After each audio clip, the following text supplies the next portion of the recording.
Well, hi, everybody. It's Wednesday, May 13th. I'm Catherine Boyle with Key Ministry. Welcome to our Wednesday webinar series. We've been spending a lot of time the last few weeks talking about mental health topics, and we're going to continue that today with our guest, Dr. Natalie Flake Ford. Natalie is a licensed professional counselor, and she's also a professor at Truett McConnell University. Natalie has written a couple of books, and she just is a wealth of information on lots of different things related to, all of the emotional stuff that we're feeling and dealing with as a result of being home so much with the stay-at-home orders, all the issues that go along with that, but then also all the new stresses that are coming along because those orders are being lifted and we're able to get out and resume normal life, so to speak. So Natalie, welcome to our Wednesday webinar. You are in Georgia, right? That's right, I'm in North Georgia. Okay, so how's weather for you today, and what's going on in North Georgia that may not be happening with folks in the rest of the country, regarding the lockdowns and lifting those lockdowns? Yeah, well, the weather is absolutely beautiful. It's sunny, high 60s, really nice. As far as the lockdown, the governor has loosened restrictions and people are starting to venture out. Restaurants have reopened with social distancing, beauty salons, a lot of stores have opened with social distancing, encouraging people to wear masks. Of course, not everyone is following the orders, but right, slowly moving back out of our homes. Okay. Churches are still closed. Okay. So for the most part, there are a few that have opened. Right. Okay. Well, that sounds similar to what's happening in a lot of other places in the country. And, hopefully just with being able to be more social, some of the stresses being, in the home 24/7 or nearly 7 are going to start helping. But, we know that parents are really dealing with a lot these days. They're struggling because they have their own fears and anxieties about everything that's going on with COVID. Of course, nobody wants to get that kind of illness. We want to take care of our kids and protect our families, but, many parents are dealing with job losses or stresses in their extended families. And then, now there's new stress with all of the changes that are starting to come yet again. So, you are a counselor and you also are a professor. So, what are some of those main things that you're seeing when people are coming to you for counseling, for help with whatever is going on with them emotionally because of all the COVID stuff? Well, it's definitely a unique time. I was talking with someone recently who said, this was the way of life 100 years ago. And I was trying to explain that actually it's not, because 100 years ago, people weren't necessarily, yes, they were used to being at home as a family, and particularly moms were home with their children, but they weren't teleworking, job loss, and they were able to let their kids go and socialize with the neighbors. And so it is a unique time, and anxiety is on the rise. It has now surpassed depression as the #1 mental health disability in the world. And we see an increase particularly in panic, which we see in a lot of the behaviors, a lot of hoarding in grocery stores. And then even though anxiety has surpassed depression, depression has also increased, and suicide hotlines have reported 3 times the number of phone calls in the past month than they normally receive, which is really heartbreaking. But at the same time, I'm glad people are reaching out and using those hotlines. Right. We see an increase in OCD and people cleaning and obsessive hand washing, as social distancing, just that fear of, if I don't do these things ritualistically, I'm sick. And then an interesting thing that I found in this was social anxiety. I have a lot of clients who struggle with social anxiety, and for many of them, their social anxiety has decreased because they're staying at home and they're not around people. Right. So my fear is now that things are opening back up, as they venture out, it's going to increase because of the added social distancing and the fears of catching COVID-19. Yeah, yeah, that's an excellent point. And I think Dr. Gersovich is on the webinar with us right now, and I think he's seen that in some of his patients, or he's written about that as well.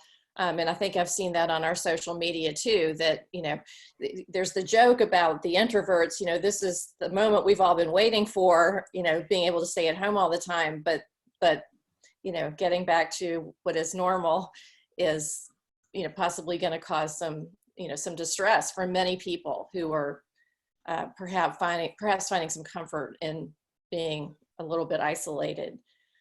So do you counsel all age groups, or do you focus on one particular, you know, women or teens, or what's your expertise? I have worked with all age groups, but now I focus primarily on teenagers through adults, male and female. Okay, gotcha. So, you know, what are some of the things, I guess, that, you know, that you're seeing, particularly with older kids, you know, who are very aware of what's going on? You know, younger kids, you can kind of shield them a little bit from some of the barrage of the news that just never stops. If, you know, parents can work real hard and maybe make home feel safe and comfortable, but for older teens, boy, they are just exposed to all of this. So what are some things you are advising those teens on who are coming to you for help? Or what are some things that you're advising parents on who have teens who are extremely worried right now, or you know, just really having a hard time with all of the sudden changes? Yeah, that's a great question. I think one of the things has been normalizing a lot of the feelings and emotions that the teens are having. I recently spoke with a teen and she said, you know, is your family taking this social distancing thing seriously? And I wasn't really sure what she was getting at, but the more I talked, I realized her family was really practicing social distancing. They were, you know, doing hand washing, they were taking precautions, and she thought her family was over responding and that the rest of the world was going on as normal.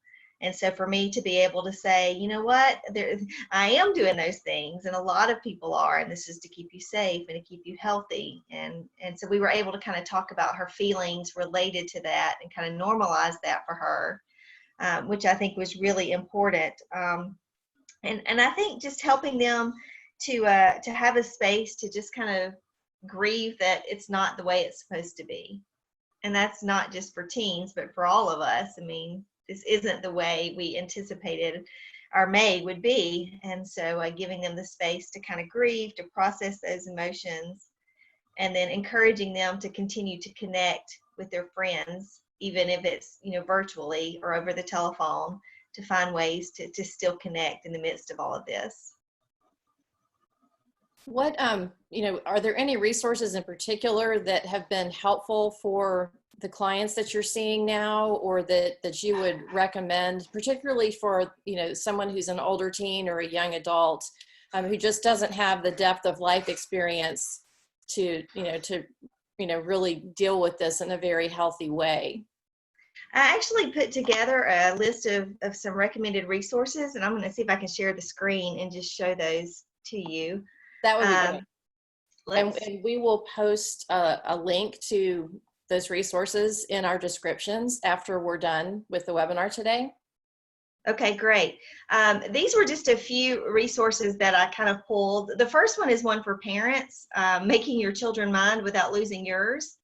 I think it's just really good about self-care and creative discipline, and it's not necessarily directed towards this time of quarantine, but it's just a very practical book for parents that I think applies. There's a few other books here, and I kind of put ages beside them, so you'll see some are for older children, some are for younger children. The Captain Snout and the Superpower questions really deals with your negative thoughts and how to, Dr. Daniel Amen calls those ants, your automatic negative thoughts, and how to kill the ants that get in your head. And so it's a real practical book for children to understand all of these negative thoughts they're dealing with right now. Several of these books were written about the Great Depression, And I pulled those because a lot of children during the Great Depression, their way of life was rocked. And, they maybe didn't have to worry about finances, or they could go and do what they wanted. And now all of a sudden, economic challenges have hit, social challenges have hit. And so these are about children's experiences with those changes. I particularly like the Rockefeller Center tree, the Carpenter's gift there. And the reason is it's all about giving to others in need. And so even though your child may not necessarily, maybe you haven't lost a job and your child isn't struggling, but their friends' parents have. And so it's a way about giving and focusing on how to help others in need. And then many of you are probably familiar with the American Girl series. The Kit Kittredge book is really good for older children, older girls particularly, just in about how to cope and how to sacrifice and serve others during this time. Yeah, I remember that book specifically. My daughter didn't have American Girl dolls, but we did read quite a few of the books, and I specifically remembered that one as I thought it was really a great way to help people who haven't experienced something really traumatic like the Great Depression to kind of put a face and a name to it for a girl in this generation. So yeah, I really recommend that one as well. Those are very well done. So, well, thank you for that list of resources. And again, we will share a link to all those books in our descriptions of the webinar when we post on social media after the webinar is completed. But feel free if you have a question either on Facebook or if you're participating on the webinar, if you have a question, feel free to go ahead and ask about any of those resources or anything else that Natalie and I are talking about in our time today. So there's been a lot, and I'm sure that you know about this, that there's been a lot of concern, rightly, about how stay-at-home orders are impacting families that are not in a good place in normal times, that there's abuse in the home, there are behaviors just destructive and inappropriate, and that those things have only grown. That's the great concern. There's some anecdotal evidence that's coming out that is actually the case in terms of the number of child abuse cases that are being seen in ERs, that kind of thing. Do you have any tips for parents who might find themselves in that kind of situation right now? There's a lot, obviously, that's online. There's a lot of counseling resources that have gone online. Maybe this is something you've experienced in your own practice. What would you say to a parent who's in that situation right now? Well, I think safety is first and foremost the most important thing. And I think of those who are doing online counseling or online groups, I would just caution them to remember that their abuser, if you're all in the same home, their abuser could be listening in at any time, and to just be aware of that. You don't necessarily have the same confidentiality you would if you were in a room with your therapist in a separate facility. And so I would also caution to know your crisis hotlines. Maybe if you have a counselor or even some close friends, developing a code word that if you say this word, they send for help. They call the sheriff's department and someone shows up at your house. I think all of that is important. When we are in high stress situations, our amygdala kicks into overdrive and our fight or flight response is activated. And for many right now, the flight is not an option. We can't get away from each other. And so I think that's partially why there is an increase in the fight and in the domestic violence. And then I think learning to find your voice, to stand up for yourself and, one step further and I'm going to call for help, or, really finding your voice in this. And if need be, leaving your home and going to somewhere safe, knowing where those crisis places are where you could go and take refuge. And then I think if you are one that quickly loses your cool, maybe you're the one that is yelling and screaming or maybe even abusing your children, to really take a step back and focus on some self-regulation things, yoga, Pilates, those sorts of things. Exercise is very helpful in de-escalating our emotions, mindfulness, breathing, But one thing we do know that is when someone is yelling, if we respond and lower our voice, it tends to have a better effect than if we yell back. So really practicing, the louder they get, the softer we speak. Right. That's very biblical too. A soft answer turns away wrath. Absolutely. Yeah. And Catherine, I kind of want to go back. You were asking earlier about advice for young adults and teens, or maybe even parents during this time. And one thing that I have found is we're spending so much time on Zoom or on Microsoft Teams, Google Hangouts, some sort of virtual platform. And so they now are calling this new syndrome Zoom fatigue.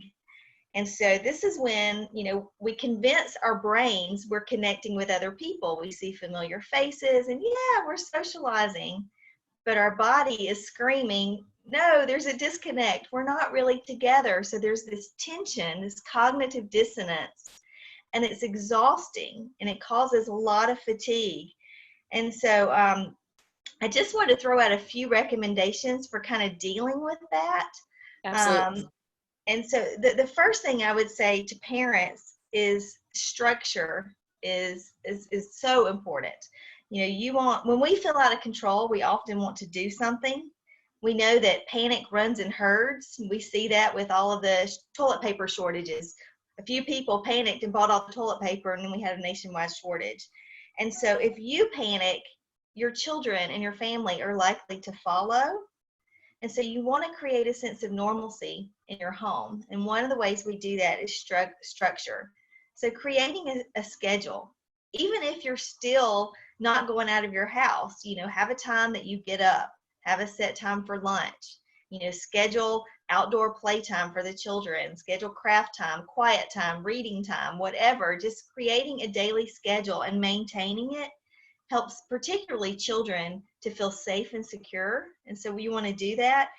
Even getting out a calendar and writing it down, and think of things you're looking forward to. Maybe it's okay, on Friday we're gonna go to the park and walk around. And so if that's write that on your calendar, things you hope for. And maybe some of those things are things you're not sure when you can do. There's still hopes, and so put them on there with the expectation that at some point you're going to be able to redo those things from the past. After structure, the next thing I would recommend to parents is exercise. Because of that cognitive dissonance, the tension between our brain and our body, exercise gives our body a voice and helps us to work out some of that tension. So not only is it good for our physical health, but for our mental health. And so most experts are saying that we need to exercise a minimum of 20 minutes a day. And I would say when possible, get outside, get that vitamin D, that sunlight, all of that is very positive for our mental health. And then the last thing with that, I would say, is connect, all right? And connect does look very different right now. We are collective creatures. We weren't created to be alone. I mean, in Genesis 2, the first time the Lord says it's not good, it's not good for man to be alone. We need each other. And so even though it's not the same, things like Zoom are helpful. They do help us to connect. I don't know if you've ever seen the still face experiment. I don't know what that is. This was an experiment done with babies, and you could go home. You could try this if you have a baby in your life. But when you're playing with a baby, if all of a sudden you just put a flat face and you don't respond, you don't laugh, you don't do anything, it causes great distress in the baby, because the baby regulates their emotions based on their parent or the person they're interacting with. So like if the baby's laughing and you're laughing, then they feel validated. Or if they're crying and you're comforting, it validates those emotions. And when you have a still face, they don't know how to respond. And so from a young child till today, we learn to regulate our emotions by other people's responses. Right. And so that Zoom and FaceTime and all of those things are helpful to an extent, because we still see facial expressions which help us to regulate some of those emotions. And so as far as connecting, get creative, play games together. I've heard of families putting up cameras in both their homes and playing games virtually together. Play dress up with your kids. If you don't have kids, just dress up. like you were going out, make up plays, tell stories, make music. All of those things can be very helpful just in helping us to connect with each other and make positive memories during this time. Yeah, I mean, I have young adults who are back in the home, and it's been challenging, but it's also been really good in some ways, because we've been able to do things that we certainly never would have been able to do in terms of, being together. We take walks as a family a lot of nights, not every night certainly, but that's been a really lovely thing. And so I'm hopeful that, these are great points that you made, and I'm hopeful that parents will, if they are just stuck because it's just been so hard to think so much for so long, that they'll get a breath of fresh air from these tips and start looking for some new ways that they can put some structure, exercise, and connection into what they're doing with their families. So yeah, that's excellent. We'll make sure to put those 3 points in our description of the webinar as well. So yeah, that's really excellent. Yeah, I was just going to add, my daughter and I have been popping in YouTube workout videos and doing them together. And she's a college student, but it's still been a lot of fun to work out together and laugh together. And it's been really positive. So is she at home with you now? She is. Okay. Yeah. So yeah, there are definitely moments of things that have been fun and certainly unexpected that are good in all of the lockdown weeks that we've been going through. But you may have to look for them a little bit harder sometimes, but they're there, even if we have to force and make them.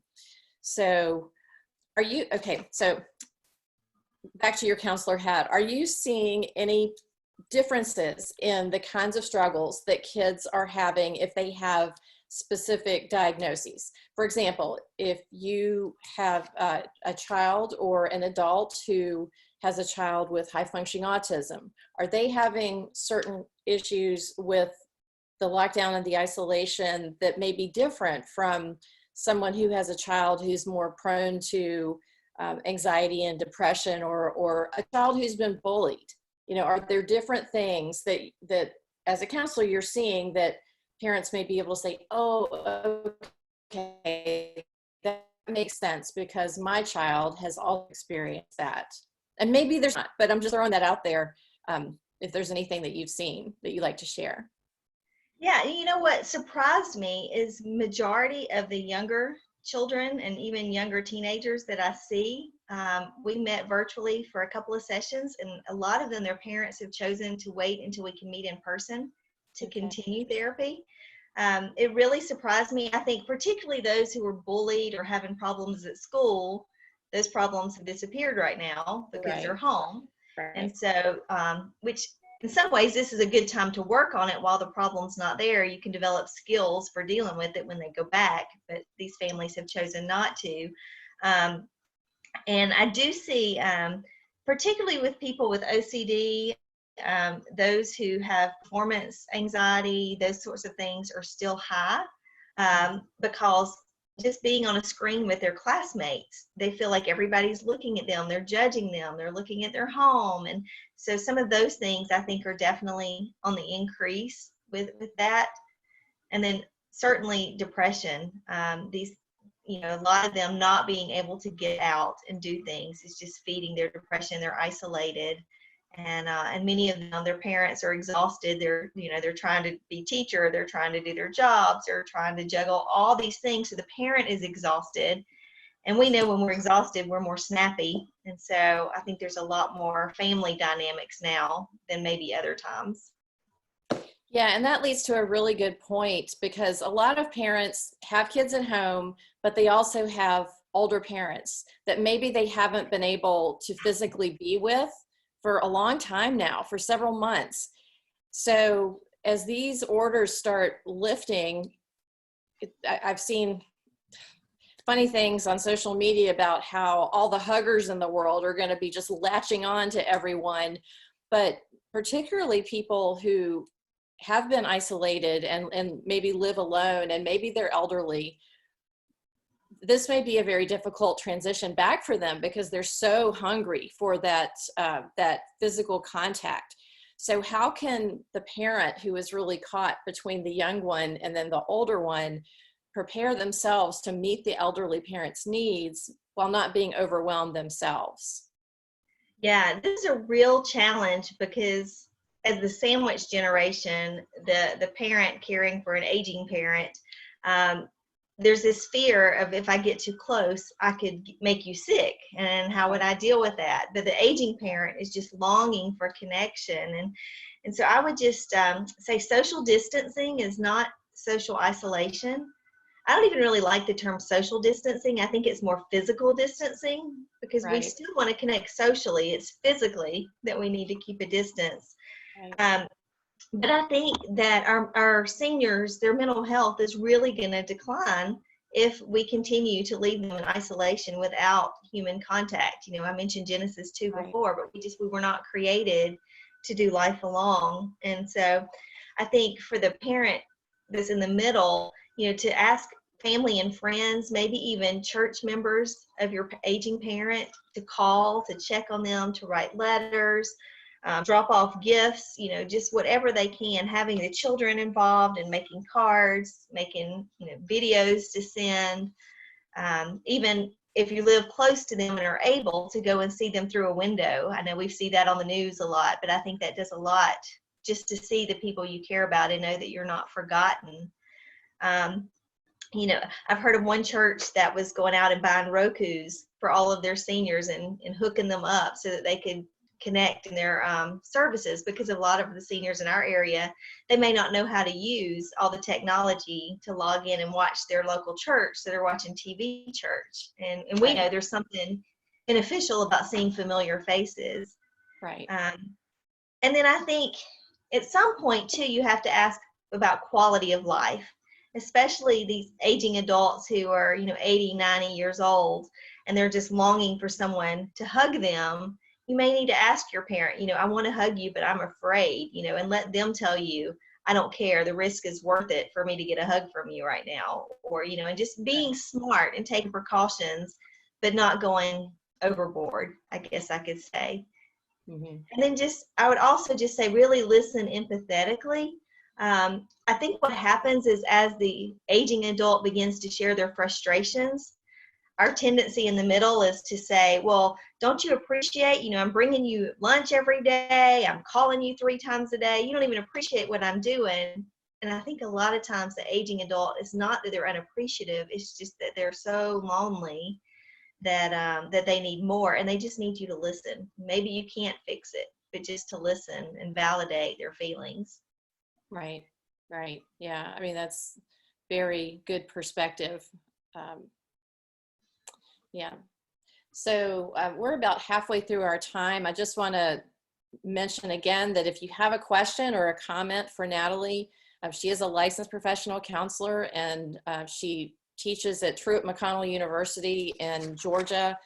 You're an assistant professor of behavioral sciences, so she knows a lot of stuff about taking good care of your emotional and mental health. So feel free to go ahead and post a question in the chat on the webinar or in our Facebook live stream.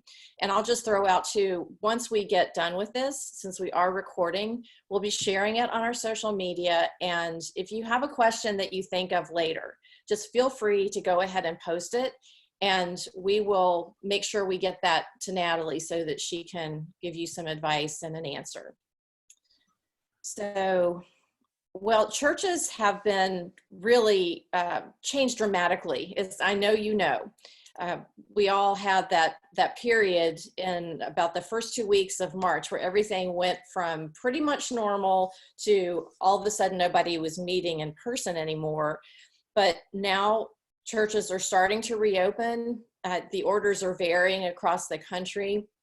It seems like most of what's happening now is, yes, you can come together, but make sure to limit the total number of people and make sure that they do have appropriate physical distance between them. So, and churches are very aware that people have had a lot of emotional and mental health struggles in this time. We've seen lovely things that churches have done to try to keep families connected and serving their mental health, their emotional health and spiritual health needs in this time. But now that we're able to start to be together again, there's probably going to be a lot of things that are revealed that maybe weren't shared during this time when we've all been at home. So what are some situations, some family situations or priorities that you think that would be wise for churches to take as they start ministering more directly to families as we're all coming out of lockdown? Yeah, I think there's going to be a lot of fallout from this, and it's hard to anticipate what all of that might be. But some things that I would anticipate, when you mentioned earlier domestic abuse, I think that we will have people in our congregations who struggle with that, and maybe they struggle in silence, and you aren't even aware of that. And so, after being cooped up together for a long period of time, maybe they've gotten the courage to speak out. And so, being aware of that, and also just being prepared, knowing what local resources you have to refer people who maybe have had domestic abuse. I think about, I've had a really heavy heart this whole quarantine for single parents. I lost my first husband and was a single parent for many years before I remarried. And I just thought so much about what it would have been like to have been at home alone without someone to help carry the load. And so I think as we reopen, asking ourselves, what can we do for the single parents in our congregations? How can we help them? And maybe that's giving them some free babysitting services, or helping financially, finding out what's broken in their homes while this was going on that maybe they didn't have the finances to fix, connecting them with people. All of those things I think can be very helpful. I also think about the seniors that you mentioned who can't get out.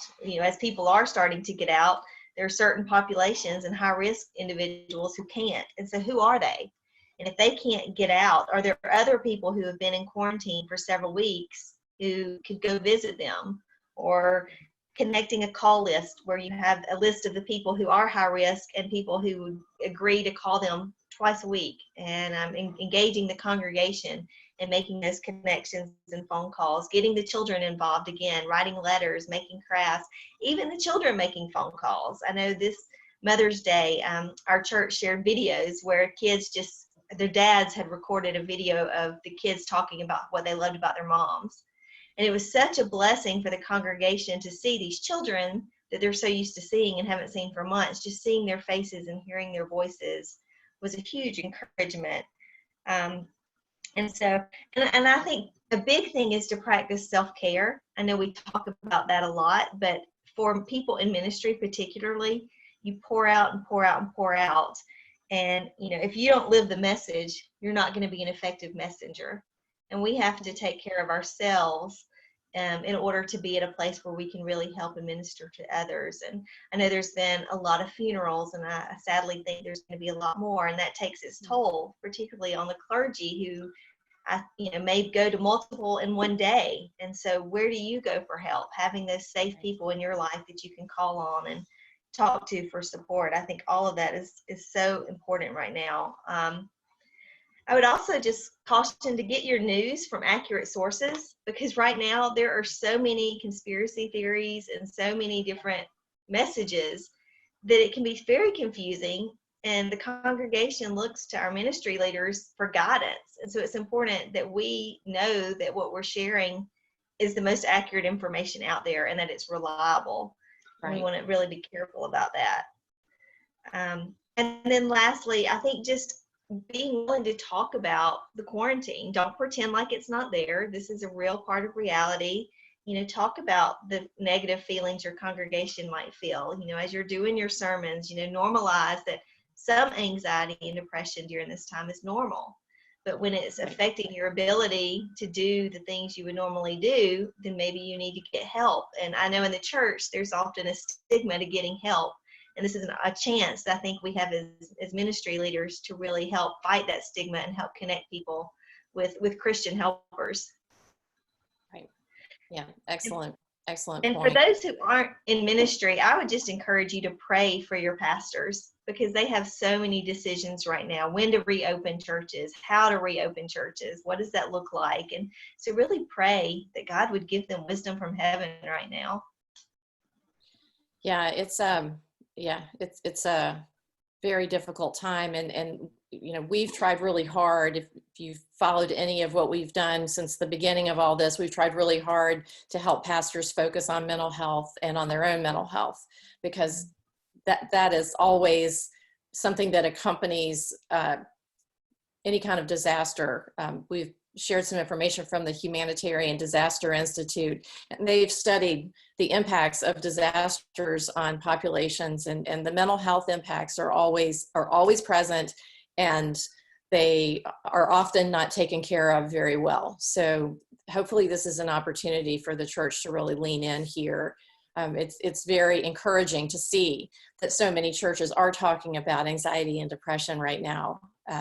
We're seeing a lot of that in our social media feed. So hopefully that will continue, because the pandemic doesn't seem like it's going away anytime soon. So, well, just a little bit of a pivot here, because we have a question that we haven't specifically addressed, and it goes along with a question that we've gotten in the chat. So, you know, one of the things that has been heavy on a lot of parents' hearts is that the seniors who are graduating from high school, graduating from college, or even people who are getting married in this time, there are so many milestones that are being missed. And those things, when the plans are made and they have to be set aside, there is absolutely grief that comes along with those kinds of losses. So in the chat, a mom asked, how can she help her son because he missed his senior prom, his graduation celebration, and his 18th birthday party because of the quarantine? Now, I am sure this mom has probably done all that she can think to do, but she's looking for anything else that might be helpful to him. And I would just add, I am pretty sure that most parents don't only want to help their kids in this season, but they want to help use this to build some resilience for their kids. So, you know, how are you recommending to parents that, you know, they help their kids with the losses in this time? Well, and I would say to this mom that answered the question, you're already doing so much because you're empathizing. And I think that is huge, giving them a space to grieve and acknowledging their sadness. I think some people just want to say, oh, well, it's not too bad, get over it. But it is heartbreaking. They've been anticipating this since kindergarten for graduation, and maybe even younger for weddings. And to not have that, you know, it is a loss, and you do grieve. And so giving them the space to grieve, and the same as with grief from a death, there's many stages of grief. You know, they may get angry at times, they may feel sad, they may deny and feel like this is all going to go away and they're going to be able to have a graduation, and so they may go through a lot of emotions, and just giving them some space to kind of deal with that, I think, is really, really important. I'm sure many of you have heard a lot of people are doing at-home graduations, and they're videoing. My daughter does photography, and she just went to a home where they did one and had the music playing, and the dad gave the diploma, and you know, and it's not the same, but I think it's still creating a memory, and it's celebrating the success of your child. And I think those things are very important. You know, post pictures of them in their cap and gown. You know, I've seen some towns are posting banners of seniors and things around town. I think all of that are great things we can do to show them that we grieve with you, and that we love you, and we support you in this. You know, maybe choosing a week and saying, this is your week. We're going to make your favorite meals. We're going to schedule chat times with people you love to celebrate you, or make a virtual party where people can log on and you have a Zoom party. You know, definitely getting creative. And I think one of the biggest things is helping them remember this is a season. And even though there's grief and that this didn't turn out the way they wanted, that there is still a lot of hope and a lot of things to look forward to in the future, whether they're going off to college or they're going into a career, helping them to just see that seasons change and that this will get better. They will come out of this. And then lastly, I think if they can find ways to encourage others all of us, if we find ways to encourage others, it takes the focus off of ourselves and puts it on other people. And that does something naturally to boost the way we feel. And so helping them to maybe do things for other graduates who are struggling or other populations, and just helping them to find ways to give back during this time. Yeah, excellent advice. Yeah, and so for the parent who, and maybe it's hard to envision this now, but you may have some clients or know some folks who have been in grief for a long time because of some other issue. What are some things that you would advise to parents to help make sure that their children or maybe even they themselves don't get stuck in kind of an endless cycle of grief where they're not really getting past, and moving forward with hope and looking to the future for positive things to be coming their way? Do you have some tools you recommend, or what's your advice there? Yeah, I think it's a great question, and I think it really goes back to some of the self-care things we can do, and I have some things specifically, but one, I think creating a safe place in your home where you can go and escape and just feel whatever it is you feel. I often tell my clients feelings aren't good or bad; they just are.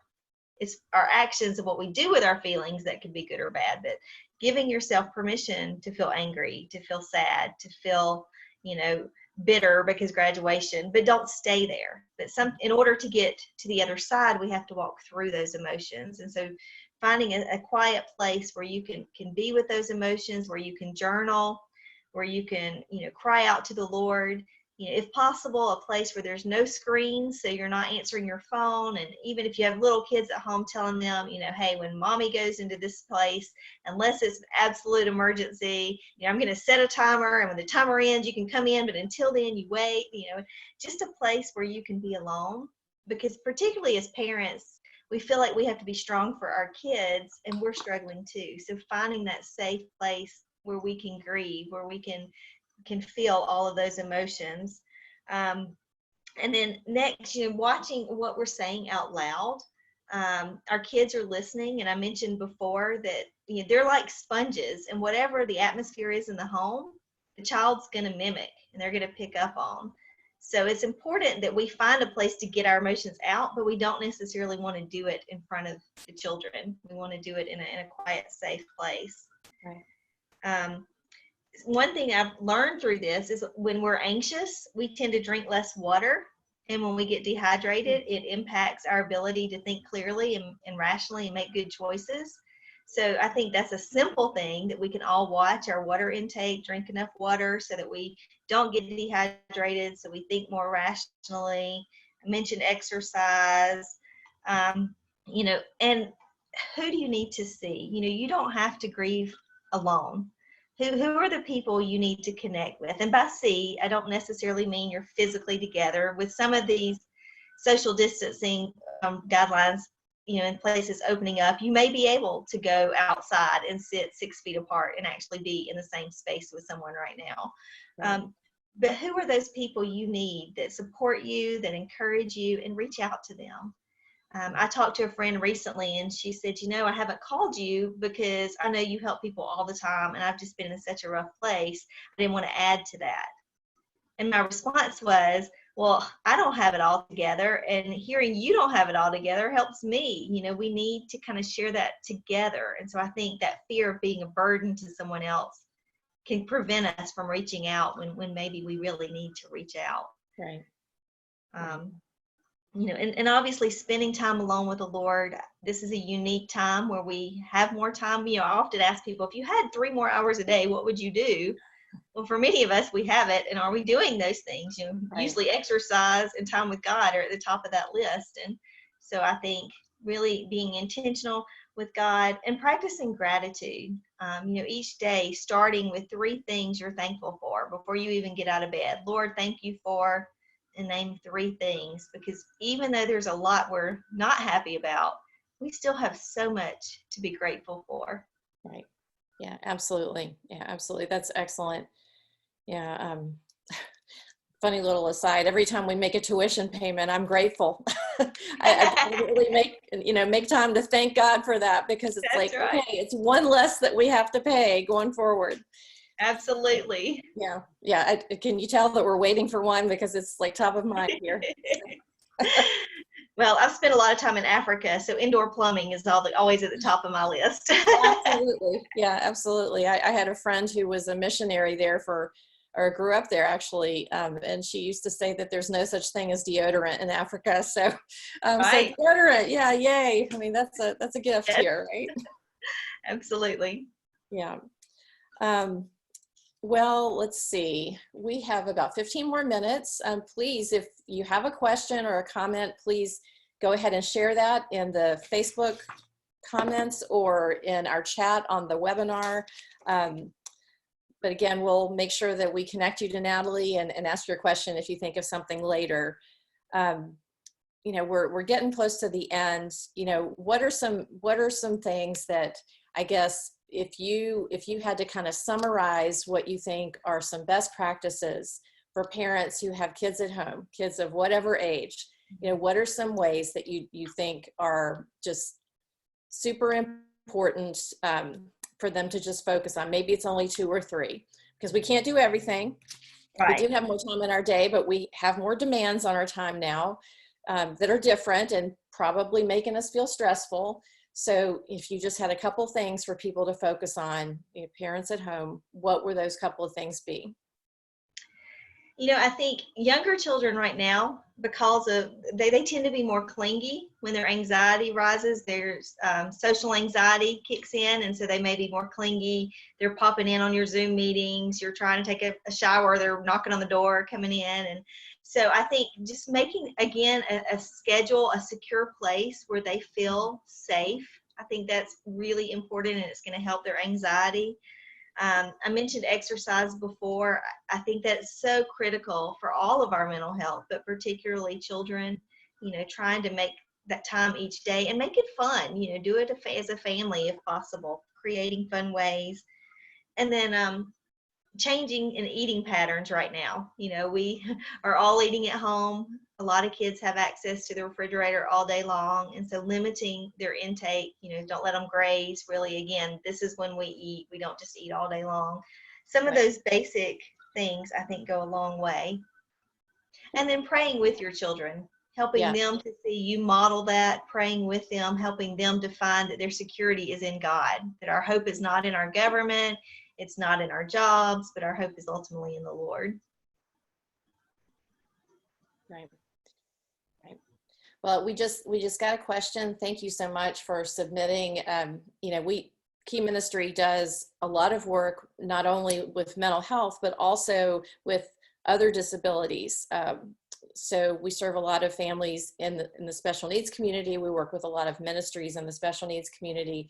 And we got a question from a lady in Illinois who said they're going to be having stay-at-home orders for a very long time. And that groups of 50 may not happen by September, that's hard to even think about, that's a whole season away. But she says when congregational life gets back together, maybe late fall or early winter, how do we prepare families, for people with disabilities? How do we prepare them emotionally when it's people with disabilities that can't be around a larger group until or unless there's a vaccine coming? What are some things that you would recommend for the emotional health of those folks who are just going to be away from folks for a whole lot longer? Wow. First of all, my heart goes out. I can't even imagine. I'm thinking about school starting and all of that being delayed. And so the uncertainty for all of us, and even those of us who have reopened, there's a potential to shut back down. We just really don't know what's going to happen. I think as far as your question, again, finding ways to connect. I think if there are teachers that are willing to Zoom in or FaceTime with children with disabilities so they see familiar faces, I think not necessarily for school, but just to connect and say, hey, I miss you, or I love you. I know recently a friend of mine, her son has Down syndrome, and it was his birthday. And so they had everyone go on Facebook and write messages to him, and they all read them to him. and then let him create a video to say thank you back. And it was just a way of him knowing I'm loved, I'm cared about. As restrictions do lighten somewhat and we start going out, I have heard of churches where they're encouraging two families to come together in their home and watch the virtual church services together. So even as churches open, you may not be able to go and be in the congregation with the entire church, but there may be another family you could join with, where at least it's not just you. It's in a Right. small group, someone that, you know, that you connect with and they understand. Right. And so, but it is going to be a challenge. And I think just continuing to talk to your child about it. And again, some of these resources, some of the books we mentioned before, I think could come in to help as well. Mm-hmm. Yeah, so Dr. Gersovich just commented in the group that, you know, it's really never been a better time for families who are impacted by disability to get involved with a small group, because so many churches not only have their services online now, but they've also put their small group ministries online. So there's just a lot of options that are available. And shoot, you don't even have to be in the same geographic area anymore. You can, if you find a church online that you like and that is really, you know, the Lord's really speaking to you through the messages and what they're doing to support people in this time, then you can connect with others in small groups, even if they're all the way across the country. So Dr. G also said that one advantage of doing something specific for families with disabilities is it can be scheduled after kids go to bed if there's a lack of childcare. So you know, definitely keep that in mind if you're, you know, struggling to be creative with taking care of your kids and taking care of yourself. Well, maybe the self-care has to be after the kids are asleep, and that's fine. That's definitely better than no self-care. So yeah, and even getting together some online groups with other parents who are in the same boat, if it is after the kids go to bed and it's nothing structured, just a time to talk about what's working, what's not working, and just share with each other.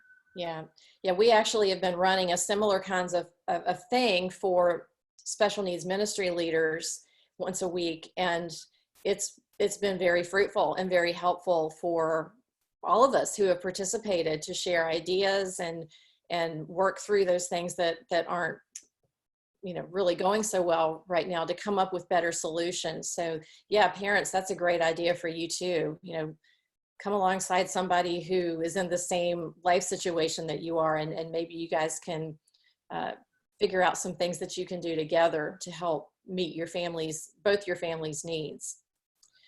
So, okay, we have just a few more minutes.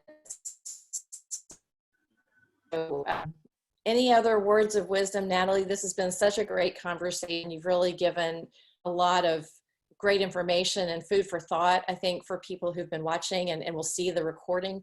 But you know, any scriptural kinds of encouragement that you'd like to offer folks in this time? Yeah, as you were just sharing, I was thinking of the verse that says, many are the plans in a man's heart, but ultimately it's the Lord's purpose that prevails. And I think in my life personally, that's really been a reminder to me that I can make my to-do list, I can plan, but ultimately life is out of my control. You know, every breath we take, in Him we live, move, and have our being. Everything goes back to Him. And even though we don't know what to expect and we don't really know what the future holds, we know this doesn't surprise the Lord. Right. He knew this was going to happen.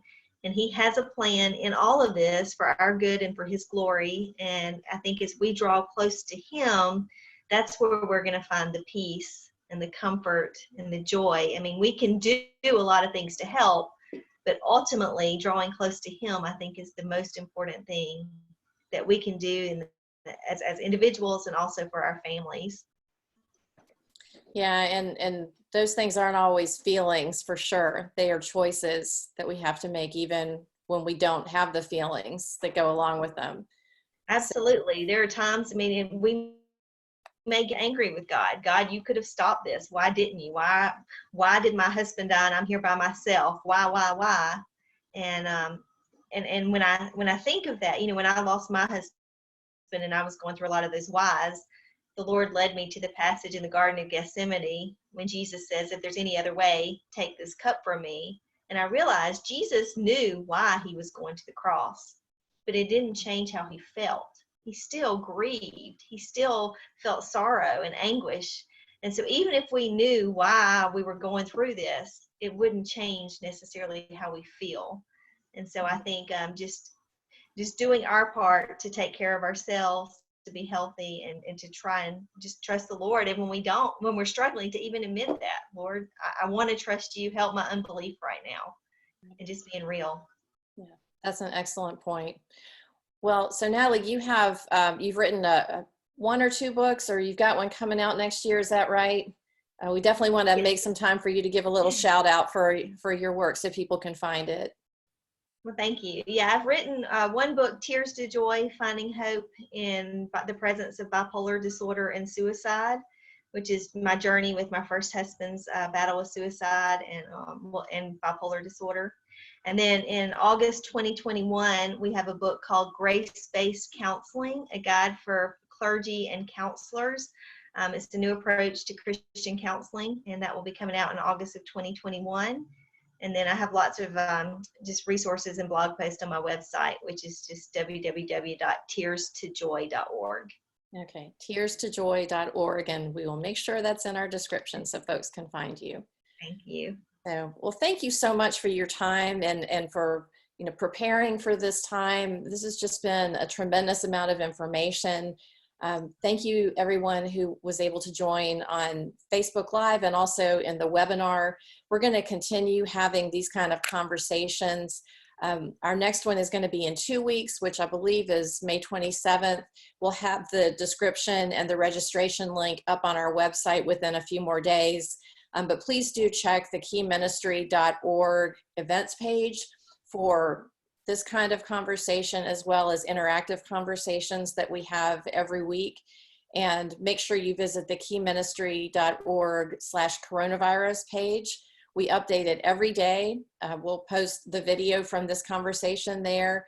And we also have important links that we recommend for anyone who's looking to us for resources at the bottom of our page.